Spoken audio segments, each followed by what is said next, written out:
Hello everybody, we are here with Michael Urie, and he is an actor in the film He Is Way More Famous Than You. So it is here at the Dallas International Film Festival. We want you all to go see it. And Michael, thanks again for being here. Thank you. Appreciate your time. So tell us a little bit about the film and your role in it. Well, He's Way More Famous Than You is a meta comedy about an idiot brother and sister who are trying to make a movie. She is very immoral and makes bad decisions, and she is trying to replace him with anyone more famous than he is. It's a meta comedy in that everyone plays themselves or a version of themselves. So Hallie Pfeiffer and Ryan Spahn, who wrote it, are playing Hallie and Ryan. And Michael Urie, me, who is in it as Michael Urie, also directs the movie that they are making, and I directed the movie in real life too. So it's sort of a mirror in front of a mirror, you know? And then along the way, she tries to rope in all of these people who are way more famous than Ryan to be his role instead of him.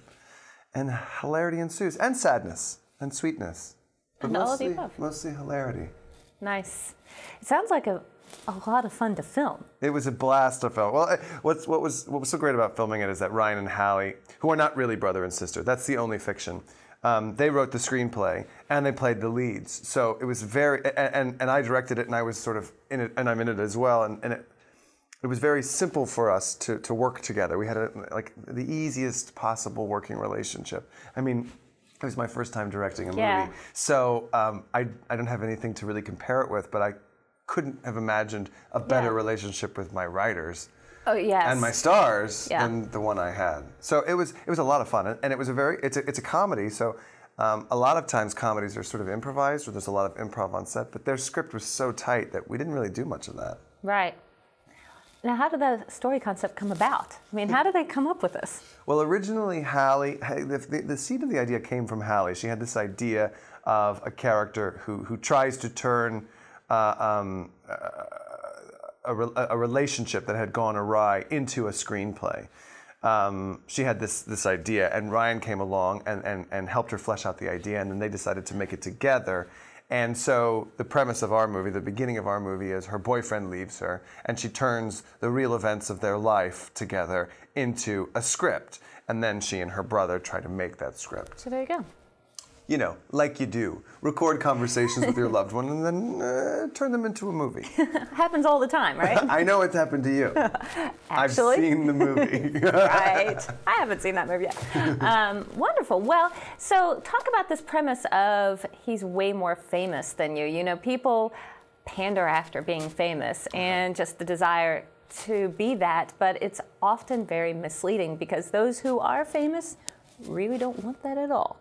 And a lot of times people say, hey, I never even tried this, but then there's a whole mass of people that would love to attempt that and try to. Yeah. So talk about some of the fallacy in that whole premise, but then there's some benefit too. Well, there's certainly benefits to fame and fortune. I mean, you know, if you want to... can't knock some things, absolutely. You know, like if you want to be in show business and you want to call your own shots, then that is the kind of power that you aim for. Hallie, the character of Hallie, who's the one seeking more fame, feels that you know, her career as an actor in the movie has sort of hit a wall, and that she needs to shake things up, and this is what she thinks she needs to do to become more famous. I think she's obviously like very misled, unfortunately, and she's you know, drinks too much and doesn't care about the people around her enough.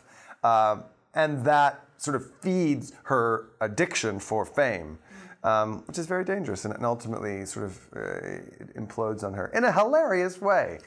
But in the real world, people are obsessed with fame, whether it's, you know, looking through tabloid magazines in the grocery store, watching any number of entertainment news shows that you can find, or simply just, you know, reading People magazine. Which I guess is sort of a tabloid, or could be considered one now. But people are obsessed with that, so that she is obsessed with it and with gaining it, not only with like bringing people into her life that are famous, but also gaining it herself. It's sort of like her big conflict and her problem in the movie. And it's a relatable thing. We know these people. We've seen these people. We know. I mean, and also if you look at the Facebook generation, you sort of look at Facebook is in a way starring in your own movie.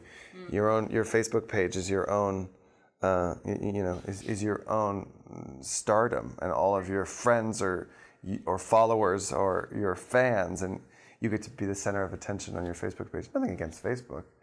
No, not at all, but you're just saying. And so it has that about it that I don't think people expected. But, talk about what your intention was as a director in this premise. Were you wanting to show people that both sides? Are you wanting to show people one side or the other? Or are you just wanting to say, hey, it's not about this at all. It's about something else? Well, we wanted it to be hilarious. I mean, this is at its core. This is a comedy, and it has some real undertones and certainly some true to life problems in it. But we wanted it to be hilarious, and one of my goals when we set out to when Hallie and Ryan were writing it, and then when we were shooting it, I said I want the audience to either be laughing or crying throughout the entire movie.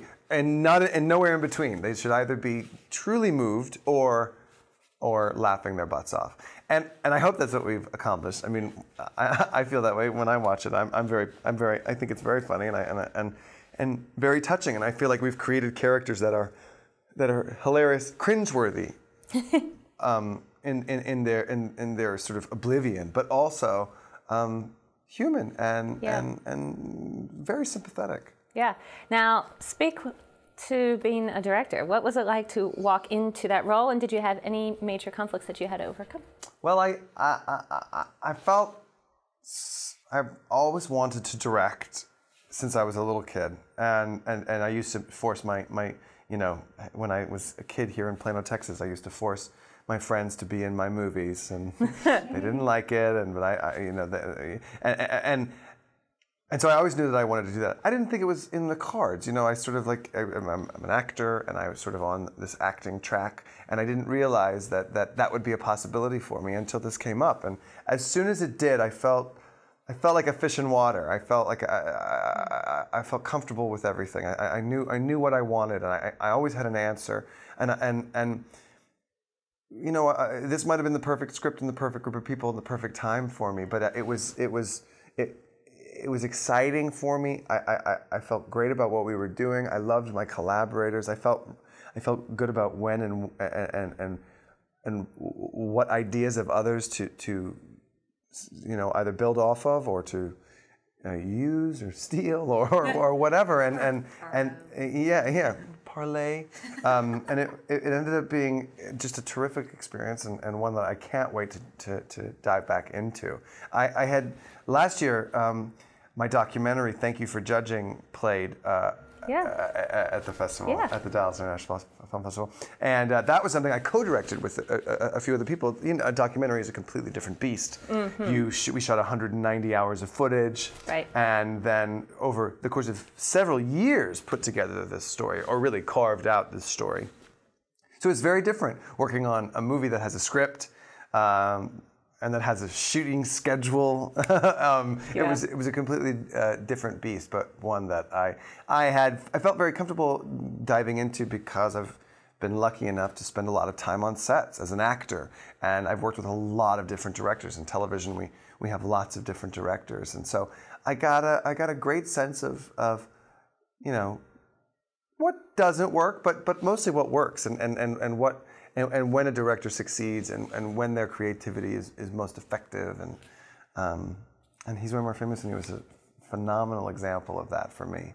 That's great. Well, we are so proud to have you here and thankful that you came. Thank you. Tell our viewers where they can find out more about your film, website, Facebook, as well as if your previous film is still up and going on a website. Yes. Too. Thank You for Judging is available at chill.com/store in the Chill store. You can download it for $4.99, which is less than your latte. And you can download it or stream it. He's Way More Famous Than You is going to be on demand now-ish, and it'll be in select cities May 10th. And it's playing, but before any of that, it's playing at the Dallas International Film Festival today and tomorrow. Sweet. And Facebook, Twitter, you're on that too? I'm on Facebook, Twitter. So is He's Way More Famous Than You. I'm also in a movie, an actor in a movie called Petunia, which is playing the Dallas Film Festival today. I don't know when this is going to be out, but today. And I'm appearing off Broadway in a play currently as well. So those of you in New York going to theater, come by and visit. Absolutely.